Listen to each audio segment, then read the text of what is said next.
ஆமை கரையிலே வந்து முட்டையிட்டு தண்ணீருக்கு போய்விடும்.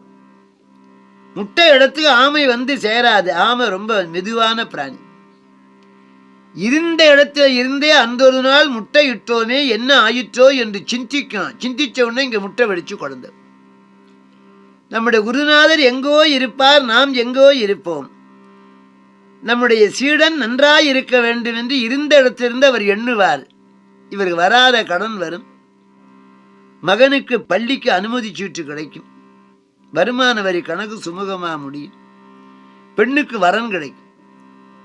நினைத்த மாத்திரத்திலே சிஷ்யனுக்கு அருள் புரிகின்ற அந்த தன்மை ஆச்சாரியனுக்கு. அதுக்கு மானச தீட்சைன்னு பேர்.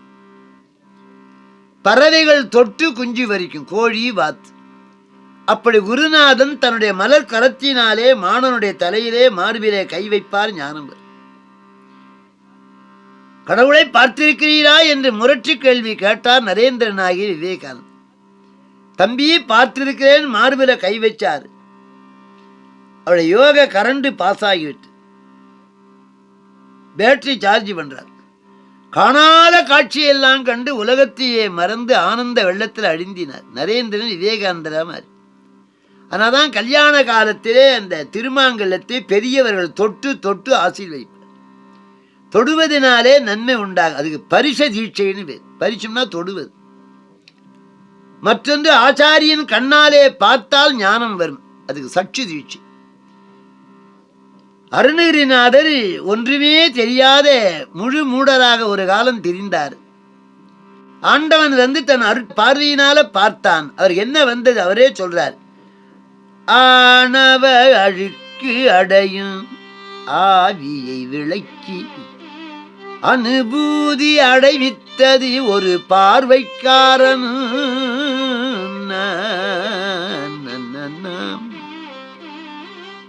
ஆணவ அடுக்களையும் ஆவியை விளக்கி அனுபூதி அடைவித்தது ஒரு பார்வைக்காரன்.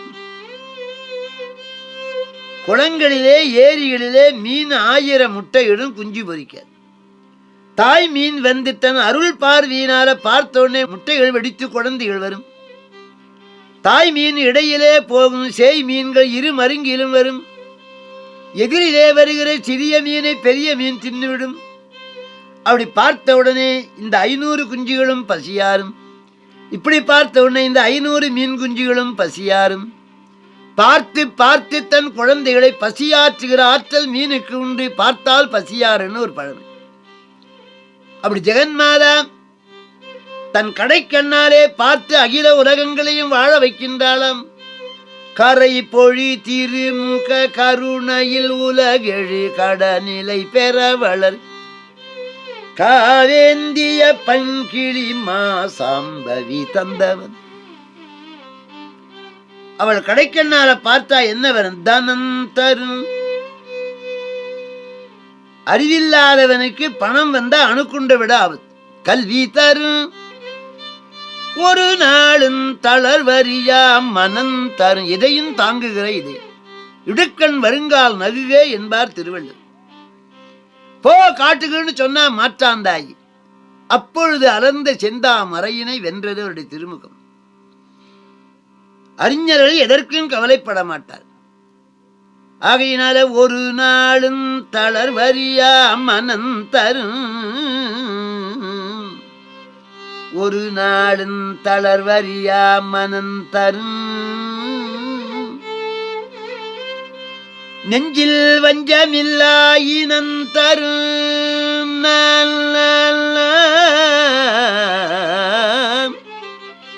சூதுவாதில்லாத நண்பர்கள்.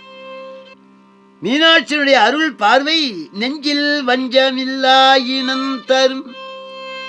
நல்லன எல்லாம் தரும். அன்பர் என்பவர்க்கே கணம் தரும் பூங்குழலாள் அபிராமி கடைக்கண்களே.